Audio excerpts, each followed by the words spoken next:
নিষ্ঠুর তারা ছিল। দেখেন নবী বংশের সন্তান কোনকে তারা ছাড়েনি, অথচ তাদেরও জবানে লা ইলাহা ইল্লাল্লাহ মুহাম্মাদুর রাসূলুল্লাহ কালেমা ছিল। যে নবীর কালেমা বলেছে ওই নবী বংশের ছেলেদেরকে তারা ছাড়েনি। ইমামে হুসাইন হুজুরের দিকে রওনা দিয়ে দিয়েছে, ইমামে মুসলিম হুজুরকে শহীদ পর্যন্ত করে দেওয়া হয়েছে। এবারে মুহাম্মদ আর ইব্রাহিম দুটো ছোট্ট ছোট্ট বাচ্চাকে খোঁজা হতে লেগেছে।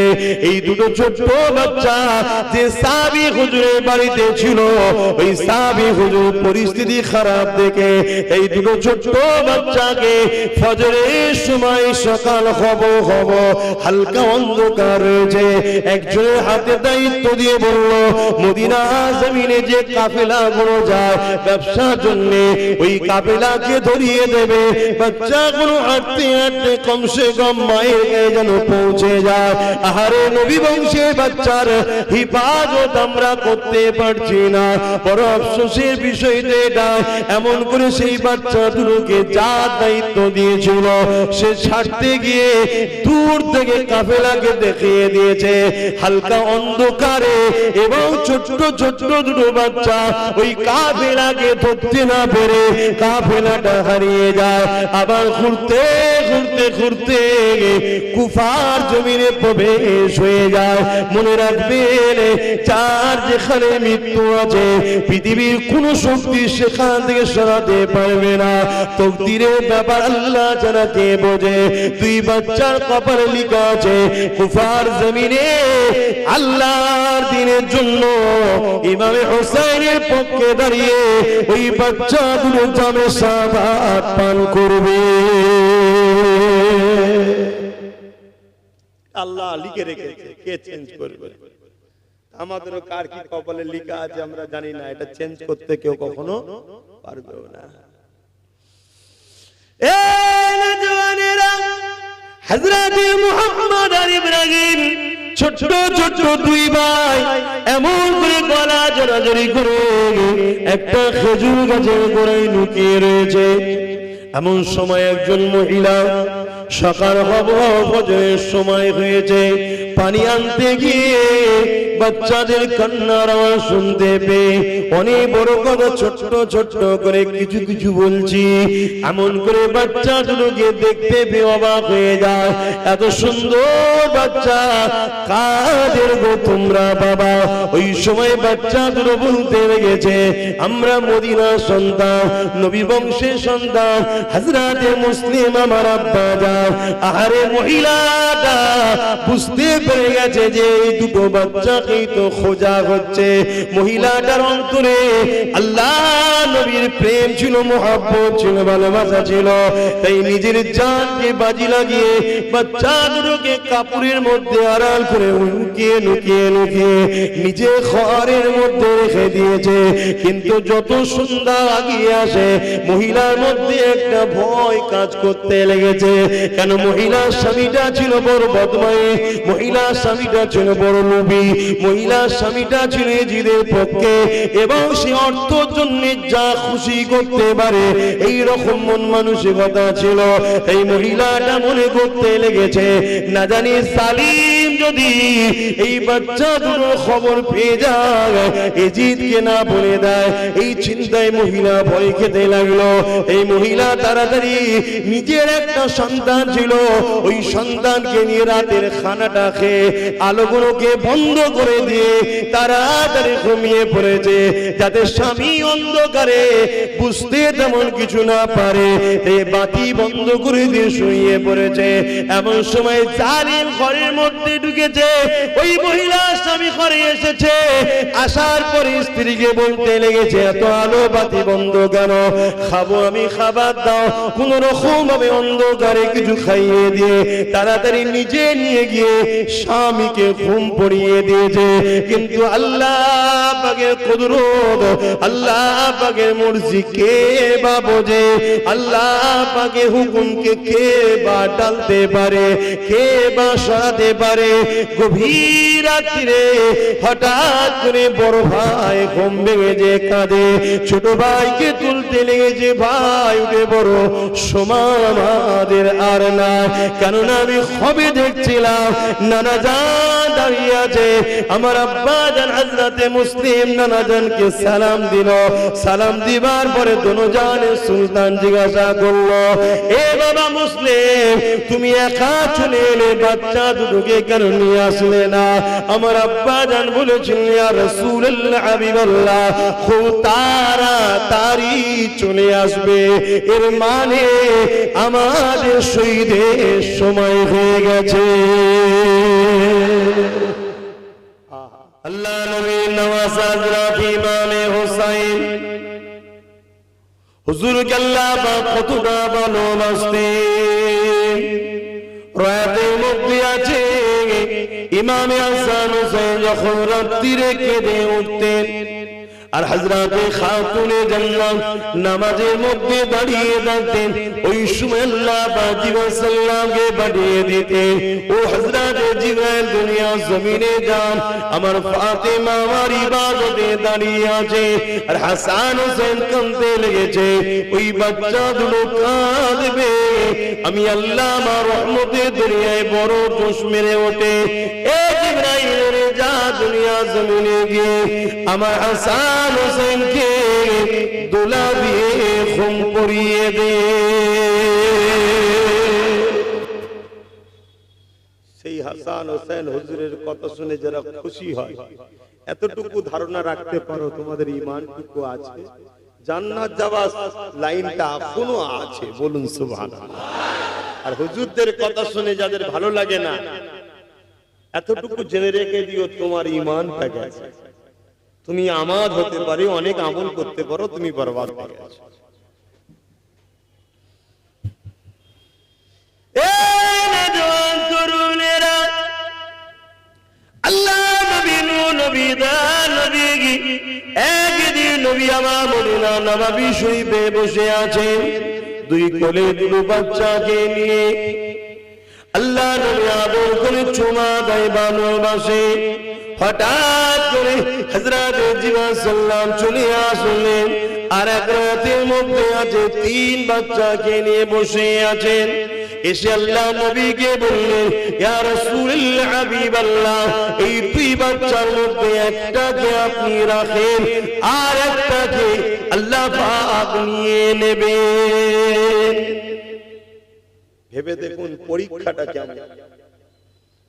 দিন দুনিয়ার বাদশা দুটো বাচ্চাকে কোলে করে নিয়ে বসে আছে, বাচ্চা দুটো খেলছে, একজনের নাম হযরত ইব্রাহিম আর একজনের নাম হযরত হোসাইন। ছোট শিশু, নানার কোলে আর আব্বার কোলে, একটা নিজের বাচ্চা আর একটা খাতুনে জান্নাতের বাচ্চা, আদর করছে। বাচ্চা দুটো খুশি করছে।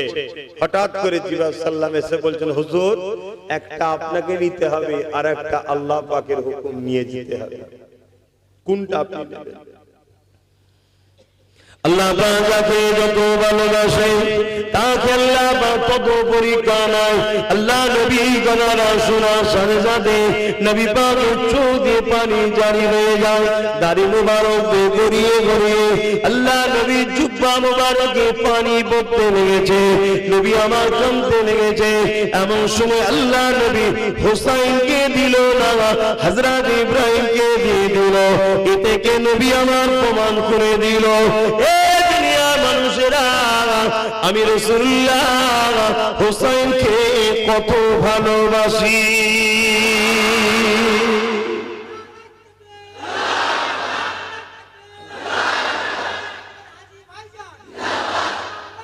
আল্লাহ। কিন্তু রাসূলের জীবনীতে কোনোদিন হোসাইনের জন্য এই দোয়াটা রাসূল চাইনি যে আল্লাহ আমার হোসাইন যেন কারবালায় শহীদ না হয়। এই দোয়াটা কিন্তু কোনোদিন চাইনি। কেন? অথচ নবী আমার যা চেয়েছেন আল্লাহ পাক কখনো ফিরিয়ে দেননি। আল্লাহ আল্লাহ নবী যখন যেটা চেয়েছেন আল্লাহ পাক দিয়ে দিয়েছেন। এমন রাত কোরআনের মধ্যে আছে নবী পাককে চাইতে হয়নি, নামাজের মধ্যে দাঁড়িয়ে দাঁড়িয়ে আসমানে দিয়ে বারবার তাকিয়েছে। আমার আল্লাহ পাক জিবরাইলকে পাঠিয়ে দিয়েছে, এ জিবরাইল দুনিয়ার জমিনে চলে যাও, আমার হাবিবকে যে জানিয়ে দাও আপনার তাকানো আল্লাহ পাকে বড় পছন্দ হয়েছে। আপনি বাকি যে দূরে কাত নামাজ আছে ওই নামাজটা কাবার দিকে মুখ করে আদায় করে নেন। আগে বাইতুল মুকাদ্দাসের দিকে ফিরে নামাজটা পড়তে ছিল। আল্লাহ নবী সঙ্গে সঙ্গে দূরে কাত নামাজটা কাবার দিকে ঘুরিয়ে আদায় করে নিল। নবী আমার চাইল না, শুধু মনের মধ্যে ইরাদা করেছে আল্লাহ পাক কাবাকে কিবলা বানিয়ে দিলে। সেই নবী তো বললেই হতেন যে আল্লাহ আমার বাচ্চা হোসাইন যেন কারবালায় শহীদ না হয়। আর হোসাইনের তো মর্যাদার তো অভাব নেই, দুনিয়ায় জান্নাতের সার্টিফিকেট পেয়ে গেছে, যুবকদের সরদার হবে। তাহলে কি দরকার ছিল এত কষ্ট করা? নানার উম্মতদের ঘরে শিখিয়ে দিল, যতই কঠিন অবস্থায় সুখ না কেন রাসূলের দ্বীনের সঙ্গে কখনো গাদ্দারি করবে না, এটাই শিখিয়ে দিল। কিন্তু আজ আমরা তো বড় বড় মিছিলও করি, বড় বড় মাহফিলও করি, যেখানে হোসাইনও হয়, সবই হচ্ছে, কিন্তু আমরা হোসাইন হুজুরের মূল যে লক্ষ্য, মূল যে মিশন, কারবালার যে মূল ইতিহাস, সেই কাজ থেকে আমরা কতটা অ্যাকসেপ্ট করতে পেরেছি, কতটা আমরা মেনে নিতে পেরেছি। আল্লাহ নবী যখন দুনিয়া থেকে চলে গেলেন, হযরত সিদ্দিক আকবর খলিফা হলেন, আবু বকর সিদ্দিক চলে যাওয়ার পর উমর ফারুক খলিফা হলেন, উমর ফারুক চলে যাওয়ার পর উসমান গনি খলিফা হলেন, উসমান গনি চলে যাওয়ার পর হযরত মাওলা আলী খলিফা হলেন। হুজুর চলে যাওয়ার পরে দুটো দল তৈরি হয়ে গেল, একটা হযরত মাবিয়া হুজুরকে চায়, হযরত হাসান হুজুরকে চায়। হযরত হাসান হুজুরও খলিফা ঘোষণা দিলেন, তাকে মাননেওয়ালারা, আর আরেক দল মাননেওয়ালারা হযরত মাবিয়া হুজুরকে খলিফা ঘোষণা দিলেন। ওই সময় হযরত হাসান হুজুর ভাবলেন যে একই নানার উম্মতের মধ্যে দুটো কখনো খলিফা হতে পারে না, এক নিয়ামের মধ্যে দুটো তরোয়াল যেমন রাখা সম্ভব নয়। তাই তিনি নিজে আগিয়ে হযরত মাবিয়া হুজুরের কাছে গিয়ে আলোচনার পর নিজের খেলাফত থেকে ইস্তেফা দিলেন। হযরত মাবিয়া হুজুর আমিরুল মুমিনিন হয়ে গেলেন, বাদশা শাহিনশাহ খলিফা হয়ে গেলেন। 20 বছর রাজত্ব করেছিলেন। 20 বছরে কোনো দিনের জন্য হযরত মাবিয়া হুজুর হাসান হোসেন হুজুরের শানে গুস্তাগি করেনি, বিয়াদবি করেনি। কিন্তু হুজুর চলে যাবার পর হুজুরের ঘরে একটা জালিম বদমাই লম্পট শয়তান সন্তান তৈরি হয়েছিল, যার নাম হলো ইয়াজিদ।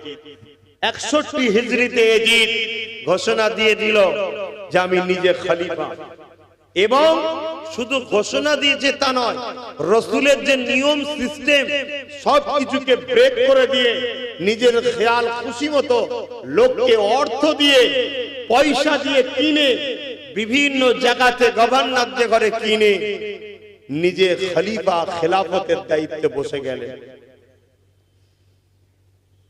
এইদিকে চিঠি এসে গেল মদিনা শরীফে, তখন ইমামে হোসেন হুজুর আছে, হযরত হাসান হুজুর তখন ইন্তেকাল করেছে। হযরত আলী হুজুর যখন খলিফা খেলাফতটা ছেড়ে দিলেন, মানুষের স্বার্থে, ইসলামের স্বার্থে, নানা দ্বীনের স্বার্থে মাবিয়া হুজুর 20 বছর রাজত্ব করেছে, শাসন চালিয়েছে, কোন রকম ভাবে হাসান হোসেনের সঙ্গে খারাপ ব্যবহার করেনি। চলে যাওয়ার সময় ইয়াজিদকে বারবার বলছে খবরদার নবীর নামাজের সঙ্গে বিয়াদবি করো না, কিন্তু হতভাগা বেঈমান মাবিয়া হুজুর ইন্তেকালের পরে জোর করে খেলাফত দখল করলো। মদিনার মানুষেরা কিন্তু মেনে নিল না। কি করে মানবে বলেন?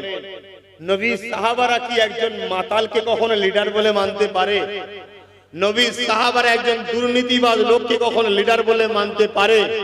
এজিদ ছিল সারাবি, এজিদ ছিল লম্পট, এজিদ রাজ দরবারে নারীদের ঘরে নিয়ে উলঙ্গ নাচ গান করত।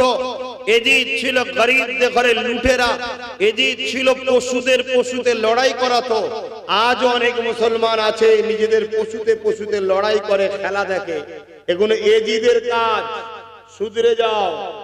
হোসাইন বলে চিৎকার দেবার কাজটা এজিদের হবে না।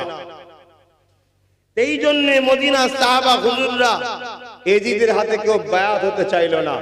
ওই সময় এজিদ দেখলো হোসাইনকে যদি বায়াতটা করতে পারি, অর্থাৎ আমার যদি সাপোর্ট করাতে পারি, তাহলে সবাইকে সহজে হয়ে যাবে, ঠিক না বেটি? মেন মাথা চলে এলে তো পুরো শরীরই চলে যাবে।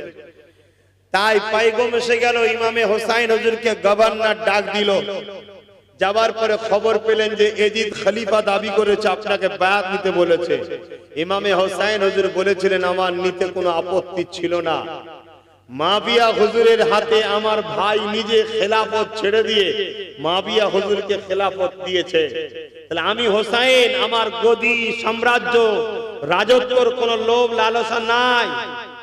যদি থাকতো আমার ভাইও তাহলে মাবিয়া হুজুরকে ছাড়তো না, বুঝছেন তো নাকি? কিন্তু মাবিয়া হুজুর ছিলেন ভালো।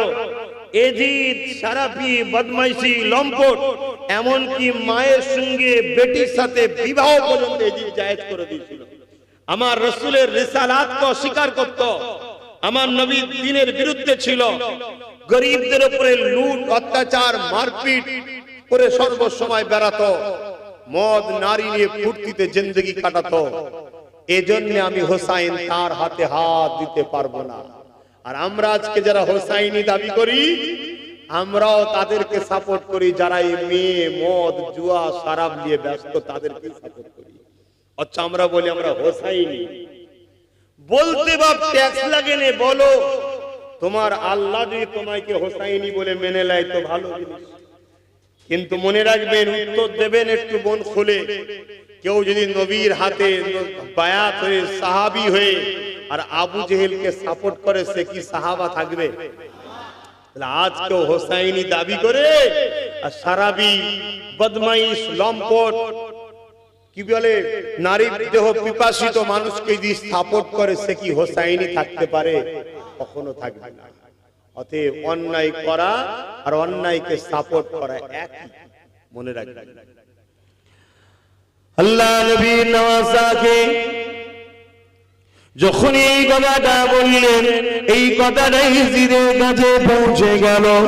ইমামে হোসাইন আপনার দুর্নীতির বিরুদ্ধে আপনাকে কখনো সাপোর্ট করবে না।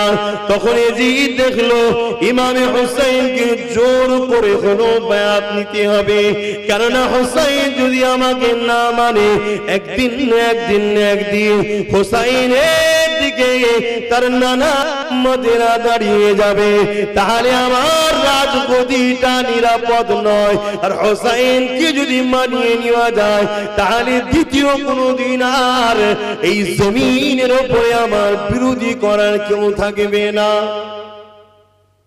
তাই চেষ্টা করব।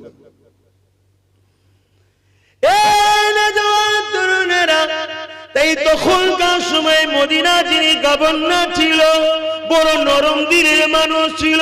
এজিদের হুকুম শোনার পরও নবী বংশের সঙ্গে জোর করে না, কেননা বিয়াদবি করতে চায় না। আজও সমাজে অনেক লোক আছে হয়তো বিভিন্ন মানুষের সঙ্গে উঠা বসা করে, কিন্তু নবী বংশের সঙ্গে জোরটা দেখায় না।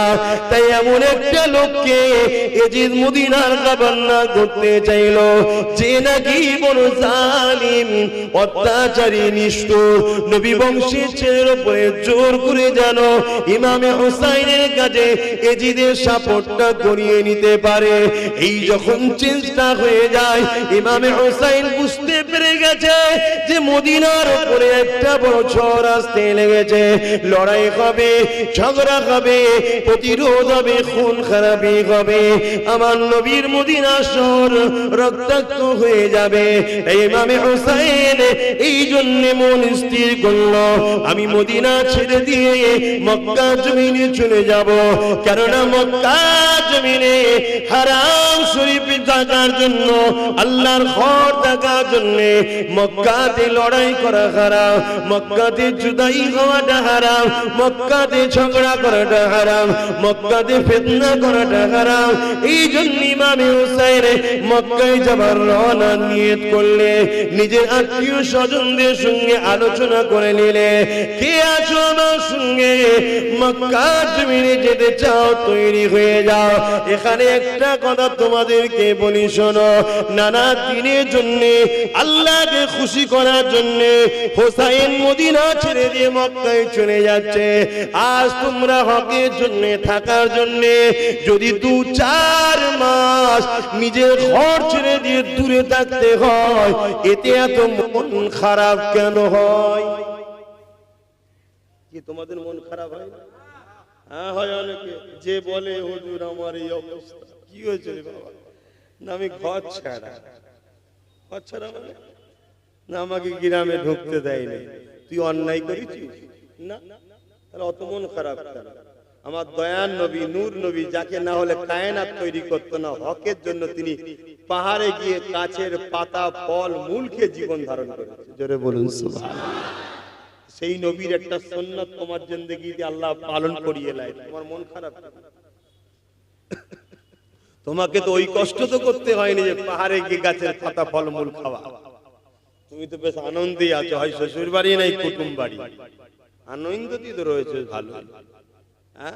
এরপরও মন খারাপ না? আমাদের ঈমান বড় দুর্বল, প্রেম কম আল্লাহর উপর। আমরা সংসার, নিজের শরীর, নিজেকে বড় ভালোবেসে ফেলেছি আল্লাহ থেকে, তাই আমাদের এত আফসোস হয়।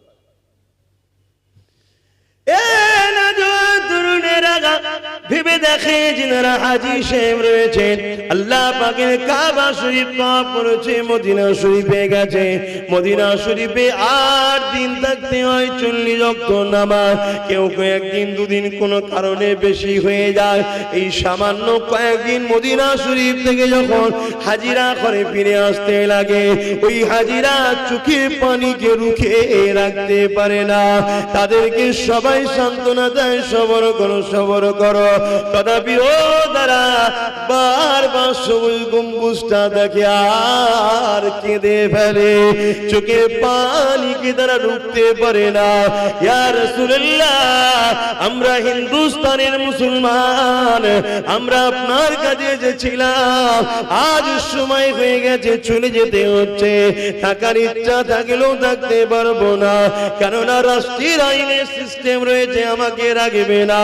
ইয়া রাসূলুল্লাহ, আপনাকে ছেড়ে বিদায় নিতে বড় ব্যথা হয়, চোখের পানি ফেলে হাজিরা কাঁদে। তাহলে ভেবে দেখেন সেই দিন ইমামে হুসাইনের কত না কষ্ট হয়েছিল, যে রাস্তাতে হুসাইন ছোটবেলা থেকে নানার কাঁধে কাঁধে ঘুরে বেরিয়েছে, যে গলিতে গলিতে রাসূলুল্লাহর হাত ধরে ঘুরেছে, নবীর কাঁধে কাঁধে ঘুরেছে। এ যুবকেরা, এত সহজ জিন্দা করা, আল্লাহ দ্বীনের জন্য নিজেকে দায়ী বানানো এত সহজ নয়, আল্লাহর জান্নাতে নিজেকে বানিয়ে নেওয়া এত সহজ নয়। মনে রেখে দিও যুবকেরা, অন্যায় করলো তুমি মরবে, নাই করলো তুমি মরবে, নামাজ পড়লো মরবে, না পড়লো মরবে, আল্লাহ মানলো মরবে, না মানলো মরবে, নবীর পক্ষে থাকলো মরবে, শয়তানের পক্ষে থাকলো মরবে, শরাব ছেড়ে দিলো মরবে, শরাব খেলো মরবে, হারাম না খেলো মরবে, হারাম খেলো মরবে। এই দুনিয়াটা শুধুমাত্র একটা পরীক্ষার জায়গা, এখানে আমরা আল্লাহর জন্য যদি জিন্দেগি কাটাই, অর্থাৎ আমি যা কিছু করব আল্লাহর জন্য করব, আমি নামাজ পড়বো আল্লাহর জন্য, আমি রোজা রাখবো আল্লাহর জন্য, আমি হজ করবো আল্লাহর জন্য, আমি যাকাত দেবো আল্লাহর জন্য, আমি দান খয়রাত করবো আল্লাহর জন্য, আমি মা বাপকে ভালোবাসবো আল্লাহর জন্য, আমি সংসার করবো, স্ত্রীকে ভালোবাসবো আল্লাহর জন্য, ছেলে মেয়েদের দেখভাল করবো আল্লাহর জন্য, আমি রাষ্ট্রকেও ভালোবাসবো আল্লাহর জন্য। হিন্দু, দলিত, আদিবাসী, সাঁওতাল, বাগদি, যে কোনো ধর্মের মানুষ হোক না কেন, মানুষ হিসাবে মানুষকে সাহারা দেবে, মানুষ হিসাবে মানুষকে ভালোবাসবে। এই ভালোবাসাটাও আল্লাহর জন্য হবে, কারণ নবী আমার জানিয়ে দিলে লা ইয়ারহামুল্লাহু মান লা ইয়ারহামুন নাস, যে মানুষ মানুষকে ভালোবাসে না, আল্লাহ পাকের দোয়া সে পাবে না। তাই আমরা যা কিছু করব আল্লাহর জন্য, আল্লাহর জন্য। কাউকে যদি নেতা বলে মেনে নিই আল্লাহর জন্য, কারো যদি বিরোধী করি আল্লাহর জন্য, কাউকে যদি মুফতি বলে মানি আল্লাহর জন্য, কাউকে পীর বলে মানি আল্লাহর জন্য, কারো যদি বিরোধী করি আল্লাহর জন্য, তবেই সে প্রকৃত ঈমানদার। তাই নবী আমার জানিয়ে দিলেন, মান আহাব্বা লিল্লাহ ওয়া আবগাদা লিল্লাহ ওয়া আতা লিল্লাহ মান আলিল্লাহ ফাকাদ ইসতাকমালাল ঈমান। এই যুবক, এই জিন্দেগি তোমার চিরস্থায়ী নয়। আজ আছো, কাল চলে যাবে, কোনো গ্যারান্টি নাই তোমার দাদু বেঁচে থাকবে, তুমি চলে যেতে পারো। কত যুবক তোমাদের গ্রামে জানাজা হয়েছে, যখন কোন শয়তানি খেয়াল আসবে, পাপ কাজ করতে মন যাবে, আল্লাহ পাক নারাজ হবে এমন কোন কাজ করতে মন যাবে, একবার কবরস্থানে ঘুরে এসো, দেখে নিও তোমার মতো কত যুবক ওই কবরে শুয়ে আছে। এই বলে দিয়ে যায় পরিবর্তন হয়ে যায়। এই জমিনটা অন্য কারণে আল্লাহ, এই আসমানটা অন্য কারণে আল্লাহ। যে দুটো চোখ তুমি পেয়েছো অন্য কেউ দেয়নি, আল্লাহ দিয়েছে। যে দুটো কান আমাদের রয়েছে অন্য কেউ দেয়নি, আল্লাহ দিয়েছে। যে দুটো পা যে অন্য কেউ দেয়নি, আল্লাহ দিয়েছে। তুমি যে জবানে কথা বলো, আমি যে বলছি, এটা অন্য কেউ দেয়নি, আল্লাহ দিয়েছে। এই যে মিম্বার শরীফে আমি বসেছি, এত হাজার হাজার মানুষ যে আমার কাছে এসেছে, তোমাদেরকে অন্য কেউ আনেনি, আল্লাহ এনেছে। এত বাধার পরও আজও কোটি কোটি যুব ভাইজান ভাইজান করে পাগল। এটা অন্য কোন কারিশমা নয়। কাউকে আমি চাকরি দিইনি, কাউকে আমি ভয় দেখাইনি, কাউকে বিরিয়ানি দিইনি, কাউকে আমি কেস মিথ্যা দিইনি যে না গেলে মারবো তোকে। তথাপি এই প্রেম অন্য কোন কারণ নয়, এ সব কিছুই আল্লাহ দিয়েছে, আল্লাহ দিয়েছে।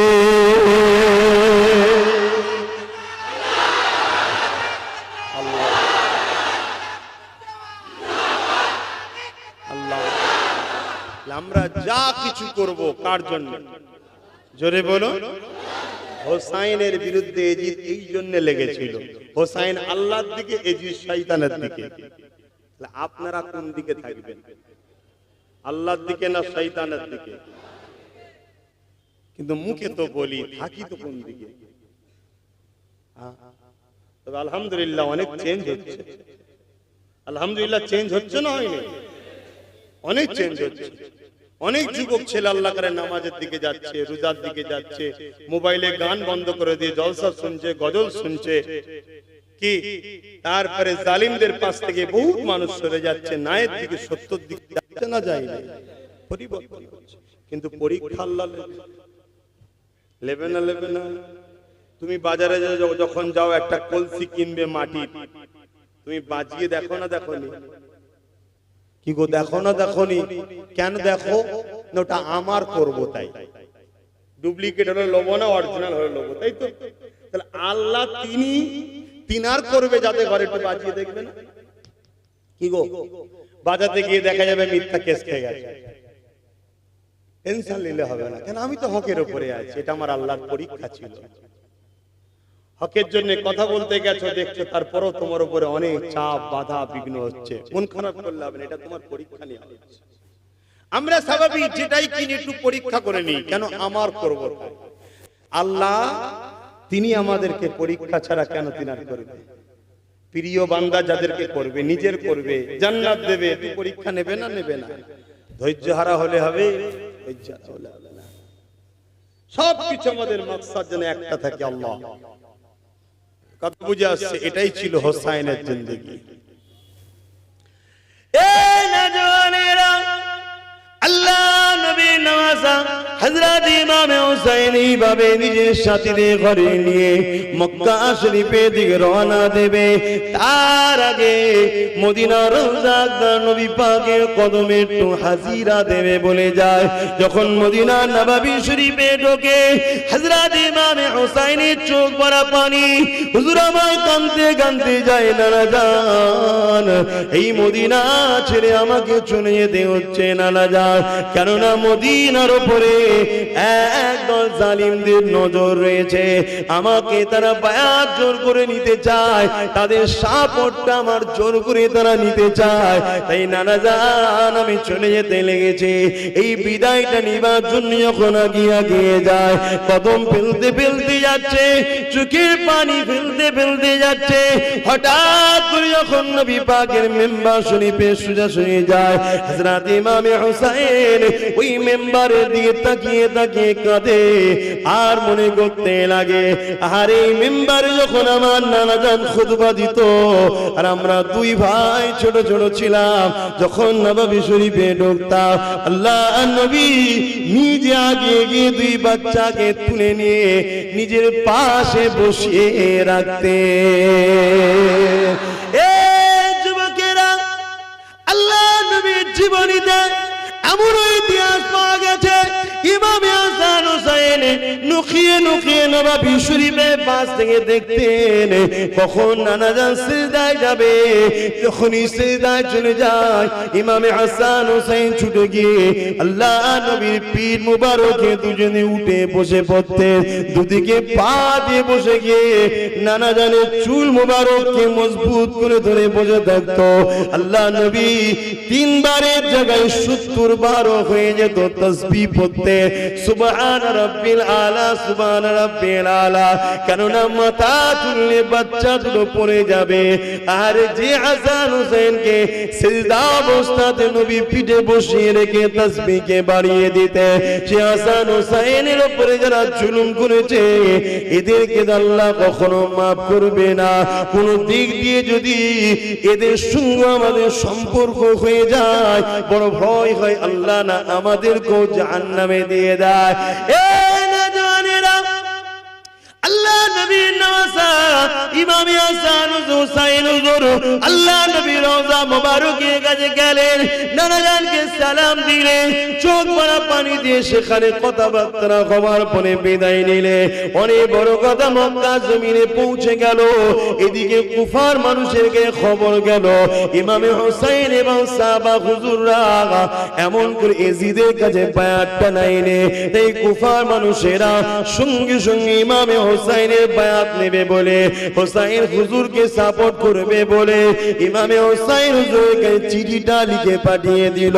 ওই চিঠিটা পাওয়ার পরে ইমামে হুসাইন হুজুর সাহাবাদেরকে পরিবারদেরকে দেখাতে লাগলো, দেখো দেখো কুফার মানুষেরা আমাকে তারা মেনে নিয়েছে, এজিদকে তারা মানতে চায় না।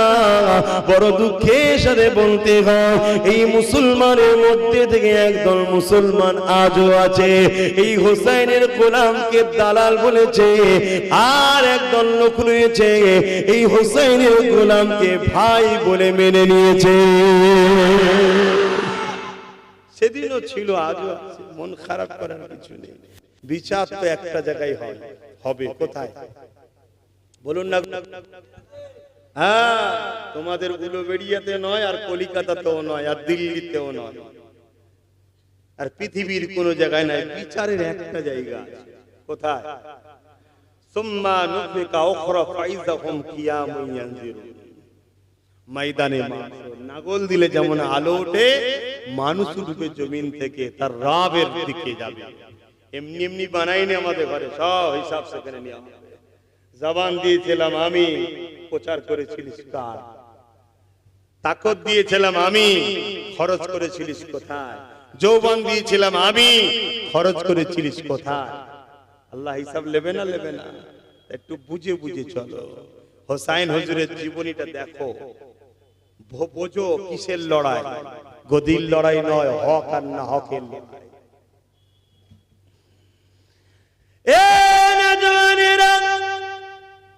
আল্লাহ নবীর নওয়াজা হযরত ইমাম হুসাইন হুজুর আমার এইভাবে যখন চিঠিটা পেল, এলাকার মানুষ সবাই বলতে লাগলো হুজুর আপনি যাবেন না, কেননা কুফার মানুষেরা হযরত আলী হুজুরকেও ধোঁকা দিয়ে শহীদ করে দিয়েছে, অতএব আপনি যাবেন না। আবার একটা চিঠি এসে গেল, এইভাবে বারবার চিঠি আসতে লেগেছে। ইমামে হোসেন হুজুর যেতে লেগেছে, কিন্তু সবাই বারণ করে। ঠিক এমনই সময় একটা চিঠি এসেছে, যে চিঠিতে হাজার হাজার মানুষের সই রয়েছে এবং তাতে লেখা রয়েছে, ও হযরত ইমামে হোসেন, আমরা জালিমকে সাপোর্ট করতে চাই না, আপনাকে সাপোর্ট করতে চাই। যদি আপনি না আসেন, কিয়ামতের দিনে আপনার নানা জানকে আমরা জানাবো যে হোসেন এলো না বলে এই নাচারে আমরা জালিমকে মানতে বাধ্য হয়েছিলাম। এই জায়গায় আপনি সেদিন জবাবটা দেবেন। এই চিঠিটা দেখার পরে ইমামে হোসেন সাথী সঙ্গীদেরকে বলতে লাগলো, এবারে আমার জন্য আর থাকা যাবে না, যাওয়াটা বড় জরুরি হয়ে গেছে। এই কথাটা যখন শুনলো সাহাবা হুজুররা পরামর্শ দিলে, আপনি নয় দুদিন পরে যাবেন, আপনার একজন কাউকে প্রতিনিধি করে প্রথমে পাঠান। এই ইমামে হোসেন হুজুর তিনা ভাইকে পাঠালেন, হযরতে মুসলিম হুজুরকে পাঠিয়ে দিলেন। হুজুরের সঙ্গে দুটো ছোট বাচ্চা চলে গেল, কুফার জমিনে পৌঁছে গেল। কুফার জমিনে যাবার পরে জামে মসজিদে নামাজ পড়ে নিয়ে হযরতে মুসলিম হুজুর খুতবা দিতে লাগলেন, ওয়াজ করতে লাগলেন। বাবার ইমামে হোসেনের পক্ষে থেকে আমি এসেছি, যারা হোসেনের বায়াত নিতে চাও তারা আমার হাতে বায়াত নিয়ে নাও। একটা দুটো নয়, 12,000 মানুষ বায়াত নিয়ে নিল। এইভাবে হুজুর আমার দেখলেন পরিস্থিতিটা বড় ভালো, তাই চিঠি লিখে দিলেন, ও হযরত ইমামে হোসেন, হুজুর পরিস্থিতি বড় ভালো, আপনি চলে আসে। চিঠি বহন করে রওনা হয়ে গেল, কিন্তু এই খবরটা ওদিকে আবার এজিদের গায়ে চলে গেল।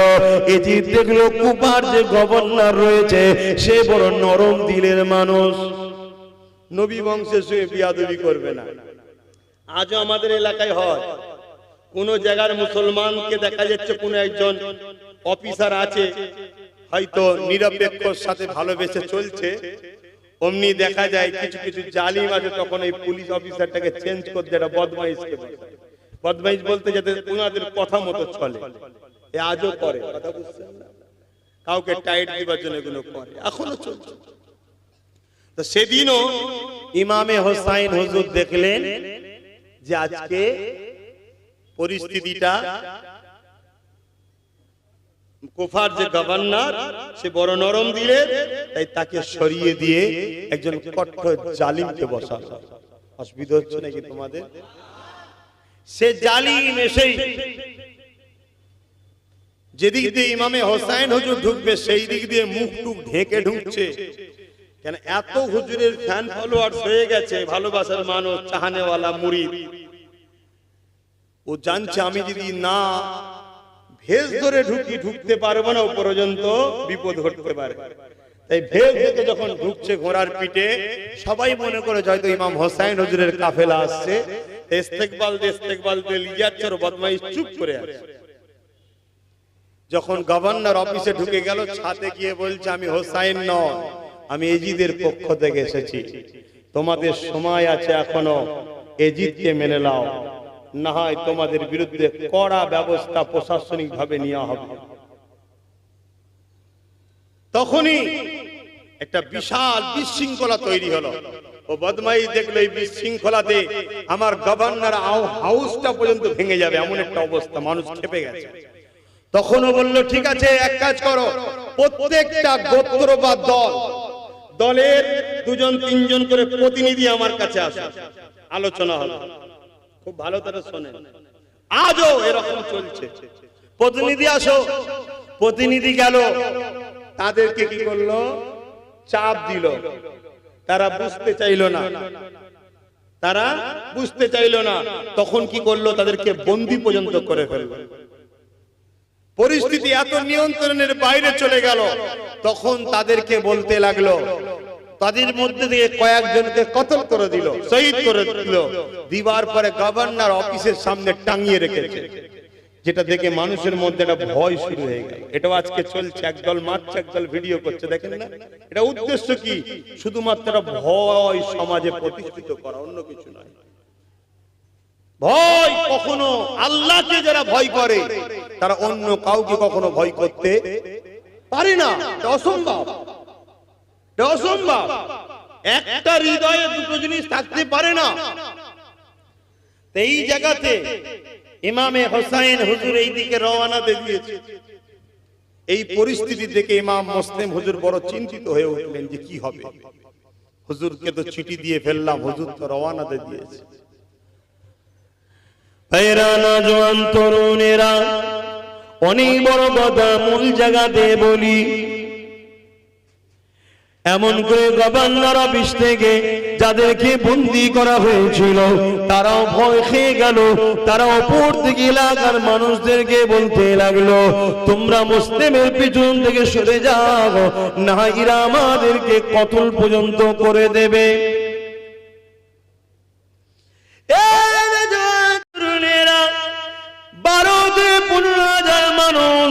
এমনকি একটা সময় 30,000 মতো লোক ইমাম মুসলিম হুজুর হাতে বায়াত নিয়েছিলেন। তারা সবাই এক ভাষণে ভয় খেয়ে গেল, যে যা করে ঢুকে গেল। ইমামে মুসলিম হুজুর যে একটু সারা পাবে, কারো বাড়িতে যে থাকবে থাকতে পর্যন্ত দিল না। এই যুবকেরা কুফার জামে মসজিদে হুজুর আমার নামাজ পড়তে এলেন জুম্মার দিনে। এমন করে দেখা যায় ওনার পিছনে কেউ আর নাই। দুটো ছেলেকে নিয়ে হুজুর আমার ফজরের নামাজ আদায়টা করে নিলে। হুজুর আমার বুঝতে পেরে যে দুটো ছেলেকে আল্লাহ নবীর একজন বয়স্ক সাহাবী ছিলেন, তিনার বাড়িতে লুকিয়ে রেখে নিজে আর এক জায়গাতে গা ঢাকা দিলে। এ যুবকেরা হুজুর আমার ভাবতে লেগেছে আমরা শহীদ হয়ে যাব, কোনো অসুবিধে না। ইমামে হোসাইন হুজুরকে চিঠি দিয়ে দেওয়া হয়েছে, হুজুর যদি চলে আসে কি না মুসিবত হয়ে যাবে। সেই দিনও মুনাফিকি করেছে কিন্তু মুসলমানরা। আজও কিছু মুসলমান আছে মুনাফিকি করে, আমরা বুঝি। তারপরও হকের জন্য আমাদের ঘরে কথা বলতে হয়, চলতে হয়, আগাতে হয়। আমরা আল্লাহর উপরে ভরসা করে চলি। হযরত ইমামে মুসলিম হুজুরকে এইভাবে এমন করে রাজদরবারে ঘোষণা হয়ে গেল, হুজুরকে পর্যন্ত শহীদ করে দেয়া হলো। এবারে এমন করে হুজুরের বাচ্চা দুটোকে শহীদ করার জন্য তালাশ করা হলো। কতটা নিষ্ঠুর তারা ছিল দেখেন। নবী বংশের সন্তান কোনকে তারা ছাড়েনি, অথচ তাদেরও জবানে লা ইলাহা ইল্লাল্লাহ মুহাম্মাদুর রাসূলুল্লাহ কালেমা ছিল। যে নবীর কালেমা বলেছে ওই নবী বংশের ছেলেদেরকে তারা ছাড়েনি। ইমামে হোসাইন হুজুরের দিকে রওনা দিয়ে দিয়েছে। ইমামে মুসলিম হুজুরকে শহীদ পর্যন্ত করে দেওয়া হয়েছে। এবারে মুহাম্মদ আর ইব্রাহিম দুটো ছোট্ট ছোট্ট বাচ্চাকে খোঁজা হতে লেগেছে। এই দুটো ছোট্ট বাচ্চা যে সাহাবী হুজুরের বাড়িতে ছিল, ওই সাহাবী হুজুর পরিস্থিতি খারাপ দেখে এই দুটো ছোট্ট বাচ্চাকে ফজরের সময় সকাল হব হালকা অন্ধকার রয়েছে, একজনের হাতে দায়িত্ব দিয়ে বলল মদিনা জমিনে যে কাফেলা গুলো যায় ব্যবসার জন্য ওই কাফেলাকে ধরিয়ে দেবে। বাচ্চাগুলো হাঁটতে হাঁটতে কমসে কম মায়ের গায়ে যেন পৌঁছে যায়। আহারে নবী বংশের বাচ্চার হিফাজত আমরা করতে পারছি না, বড় আফসোসের বিষয় এটা। এমন করে সেই বাচ্চা দুটোকে যা দায়িত্ব দিয়েছিল সে ছাড়তে গিয়ে দূর থেকে কাফেলাকে দেখিয়ে দিয়েছে হালকা অন্ধকারে, এবং ছোট্ট ছোট্ট দুটো বাচ্চা ওই কাফেলাকে ধরতে না পেরে কাফেলাটা হারিয়ে যায়। আবার ঘুরতে ঘুরতে ঘুরতে কুফার জমিনে প্রবেশ হয়ে যায়। মনে রাখবেন যার যেখানে মৃত্যু আছে পৃথিবীর কোন শক্তি সেখান থেকে সরাতে পারবে না। তকদিরের ব্যাপার আল্লাহ ছাড়া কে বোঝে। দুই বাচ্চার কপালে লেখা আছে কুফার জমিনে আল্লাহর দ্বীনের জন্য ইমামে হোসেনের পক্ষে দাঁড়িয়ে ওই বাচ্চাগুলো জামে শাহাদাত পান করবে। আল্লাহ লিখে রেখেছে, কে চেঞ্জ করবে? আমাদেরও কার কি কপালে লেখা আছে আমরা জানি না, এটা চেঞ্জ করতে কেউ কখনো পারবে না। এই নওজওয়ানেরা, হযরত মুহাম্মদ আর ইব্রাহিম ছোট ছোট দুই ভাই এমন করে গলা জড়াজড়ি করে একটা খেজুর গাছের গোড়ায় লুকিয়ে রয়েছে। এমন সময় একজন মহিলা, সকাল ফজরের সময় হয়েছে, পানি আনতে গিয়ে বাচ্চাদের কান্নার আওয়াজ শুনতে পেয়ে অনেক বড় কথা ছোট্ট ছোট্ট করে কিছু কিছু বলছি, এমন করে বাচ্চাগুলোকে দেখতে পেয়ে অবাক হয়ে যায়। এত সুন্দর বাচ্চা কাদের গো তোমরা বাবা? ওই সময় বাচ্চাগুলো বলতে লেগেছে, আমরা মদিনার সন্তান, নবী বংশের সন্তান, হযরতে মুসলিম আমার আব্বা যান। আরে মহিলাটা বুঝতে পেরে গেছে যে এই দুটো বাচ্চাকেই তো খোঁজা হচ্ছে।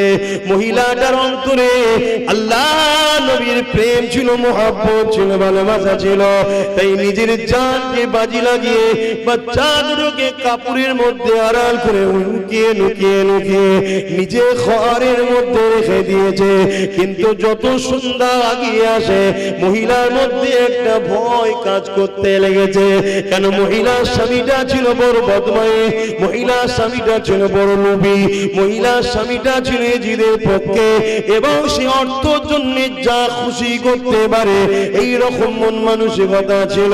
এই মহিলাটা মনে করতে লেগেছে, না জানি সালিম যদি এই বাচ্চা দুটোর খবর পেয়ে যায়, এজিদকে না বলে দেয়, এই চিন্তায় মহিলা ভয় খেতে লাগলো। এই মহিলা তাড়াতাড়ি নিজের একটা সন্তান ছিল, ওই সন্তানকে নিয়ে রাতের খানাটা খেয়ে আলোগুলোকে বন্ধ করে দিয়ে তাড়াতাড়ি ঘুমিয়ে পড়েছে, যাতে স্বামী অন্ধকারে বুঝতে তেমন কিছু না পারে। এই বাতি বন্ধ করে দিয়ে শুয়ে পড়েছে। এমন সময় জালিম ঘরের মধ্যে ঢুকেছে। ওই মহিলা স্বামী ঘরে এসেছে, আসার পরে স্ত্রীকে বলতে লেগেছে, এত আলো বাতি বন্ধ কেন? খাবো আমি, খাবার দাও। কোন রকম ভাবে অন্ধকারে কিছু খাইয়ে দিয়ে তাড়াতাড়ি নিজে নিয়ে গিয়ে স্বামীকে ঘুম পড়িয়ে দিয়েছে। কিন্তু আল্লাহ পাকের কুদরত, আল্লাহ পাকের মর্জি কে বা বোঝে? আল্লাহ পাকের হুকুমকে কে বা টালতে পারে, কে বা সরাতে পারে? গভীর রাত্রিরে হঠাৎ করে বড় ভাই ঘুম ভেঙে যে কাঁদে, ছোট ভাইকে তুলতে লেগেছে, ভাই উঠে বড় সময় আমাদের আর না। কেননা আমি খবে দেখছিলাম নানা জান দাঁড়িয়ে আছে, আমার আব্বা জান হযরতে মুসলিম নানা জানকে সালাম দিল। সালাম দিবার পরে দোনো জানের সুলতান জিজ্ঞাসা করলো, এ বাবা মুসলিম, তুমি একা চলে এলে, বাচ্চা দুটোকে কেন নিয়ে আসলে না? আমার আব্বা জান বলেছিলেন, ইয়া রাসূলুল্লাহ, হাবিবাল্লাহ, খুব তাড়াতাড়ি চলে আসবে, এর মানে আমাদের শহীদের সময় হয়ে গেছে।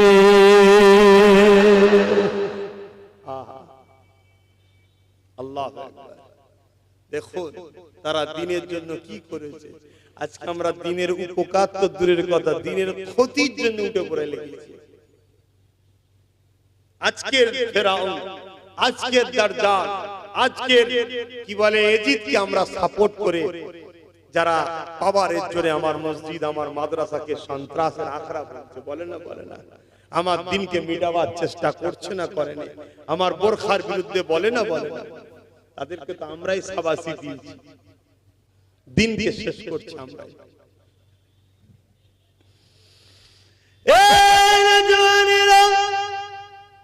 এই কান্নার আওয়াজে স্বামীর ঘুমটা ভেঙে যায়। স্বামী তাড়াতাড়ি স্ত্রীকে তোলে, ওঠো, কোথা থেকে বাচ্চার কান্না আসছে? স্ত্রী বলছে, আরে কার বাচ্চা, কোথায় কাঁদছে কে জানে? এই রাত্রে বাচ্চা কাঁদছে তো তোমার এত সমস্যা কিসে? না, রাজ দরবার থেকে ঘোষণা দিয়েছে দুটো বাচ্চা মদিনা থেকে এসেছে, মুহাম্মদ আর ইব্রাহিম। এই দুটো বাচ্চাকে যে ধরে দিতে পারবে তাদেরকে অনেক পুরস্কার দেওয়া হবে। চলো চলো দেখি, হতে পারে এই দুটো বাচ্চা, তাহলে তাকে ধরে দিতে পারলে অনেক পুরস্কার পাবো। ওই সময়তে এমন করে স্ত্রী বোঝাতে লেগেছে স্বামীকে, কি কথা তুমি বললে, কার বাচ্চা কাঁদে কে জানে, আর যদি সেই দুটো বাচ্চা হয়, কি করে এই বাচ্চা দুটোকে তুমি রাজার হাতে তুলে দিয়ে পুরস্কার নেবে? তুমি কি এত বড় অত্যাচার জুলুম করতে পারবে নবী বংশের উপরে? তখন সে বলতে লাগলো, না, আমার অর্থ লাগবে, পয়সা লাগবে, অর্থ লাগবে, পয়সা লাগবে। বড় দুঃখের বিষয়, আজও কিছু মুসলমান আছে অর্থের জন্য, পদের জন্য, পয়সার জন্য সেই নবী বংশের বাচ্চা আমাকেও গাল দিতে পিছপা হয়নি, ঠিক না বেটি? এটা দুঃখ করার কিছু নেই, হবে সেদিন ছিল, আজ থাকবে না। যদি মুহাম্মদ ইব্রাহিমকে বলতে পারে, আমাদেরকে বলবে না? হতে পারে। আমরা তো অনেক দূর চলে এসেছি রে বাবা, 1400 বছর হয়ে গেছে, তখন টাটকা টাটকা। কি গো অসুবিধা হচ্ছে? বলবো না, দোয়া করে দেবো, কিন্তু শুধু শুনবে না বুঝবে? বোঝো বোঝো। তুমি ভেবনি বেশ আমি তো ভালোই আছি, না,